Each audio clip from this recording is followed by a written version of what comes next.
dal leen ak jàmm ci AGT News chaîne bi leen di jox xibaar yi wér te wóor abonné leen ngir dara bañ leen a raw.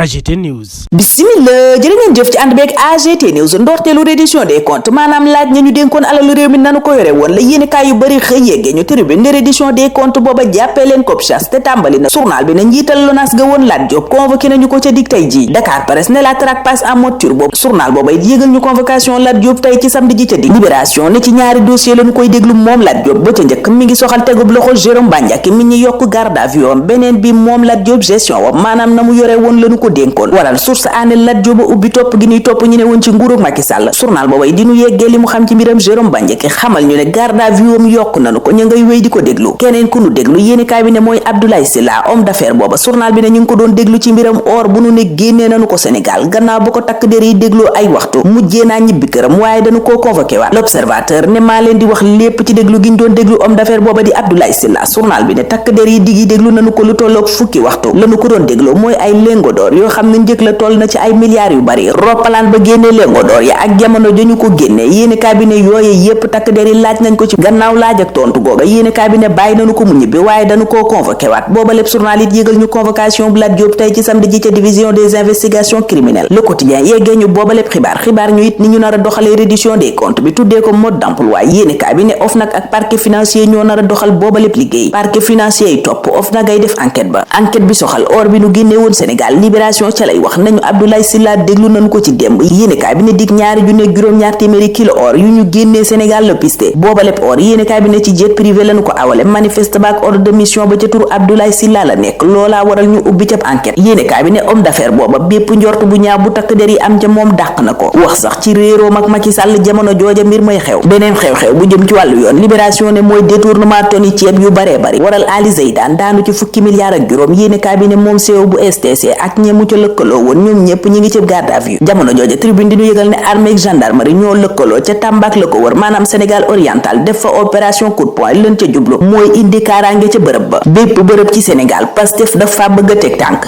investir fay député wër Sénégal projet de maillage du territoire la ko bés bi la jour tuddee ca booba lépp yéenekaay opposition bi di dal ci kaw nguur gi jëm ci ni ñu yore processus électoral bi ak ni ñu ko doxalee rawatina ak président Bassirou Diomaye Faye mi jël dogal yépp Abdoul Mbaye ne mësuma woon xalaat ne Pastef dana wéyal njuuj njaaj gi Théodore Monteil feelu ko ne lii xew yépp daf ñuy gëmloo ne ay anti-démocrate ñoo ñu jiite Walf Quotidien gis ne Pastef ci délit d'initié la nekk maanaam dañoo jiitu gaay xam lépp peeg lépp soog a tàmbalee doxal opposition bi bëgg a defu say dox jëm ci législative yooye Walf Quotidien ngi wax ci li leen mën a gàllankoor booba lépp yéenekaay ne opposition bi jafe-jafey ànd la ñu mës a am la ko waral mooy ego maanaam ku ne da ngay gis sa bopp bëgg jiital sa bopp wane it ak rëy waaye itam double jeu maanaam yor ñaari xarkanam boole ci représentativité ndax ñu baree bari yéenekaay bi ne seenu parti turwee fi ne rek waaye doole bi newu fa Sud Quotidien nañu parti politique yépp fi mu ne nguur gi tàllal na leen loxo yéenekaay bi ne président Bassirou Diomaye Faye moo sant ministre de l'intérieur mu waxtaan ak acteurs yépp jëm ci processus électoral bi rawatina ak législative anticipé yu ñu dëkkmal loola tax Jean Baptiste Tine woote ndaje tey jii ci samedi ji war a jàkkaarloog parti politique yeeg coalition ñu waxtaanee élection yi du jëm élection yooye réew mi quotidien ne opposition bi fukki fan képp la am ngir déposer ay listam ca booba lépp yéenekaay Abdoul Mbaye di ñaaw lu njuuj njaaj gi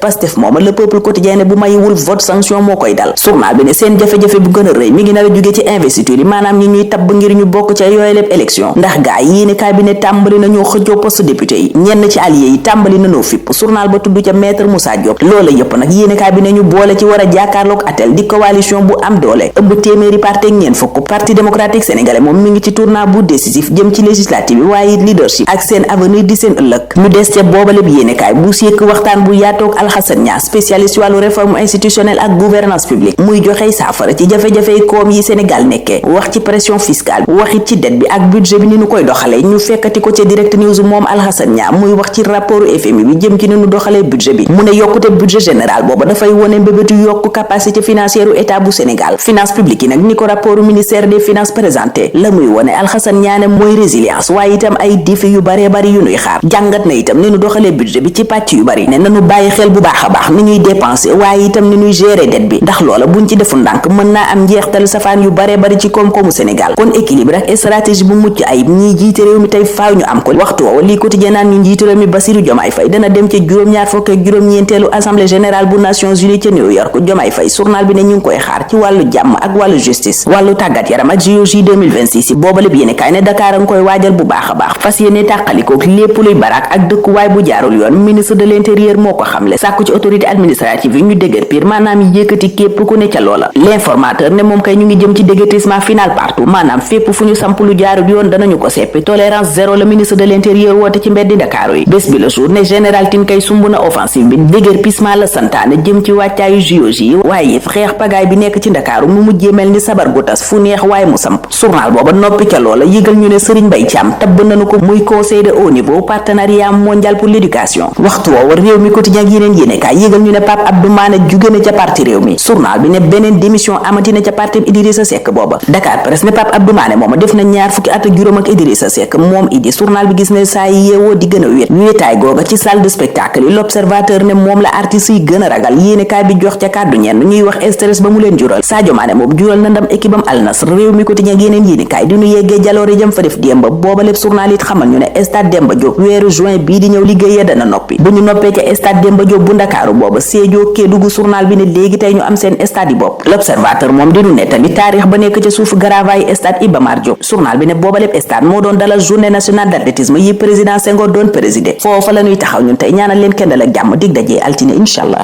AGT News.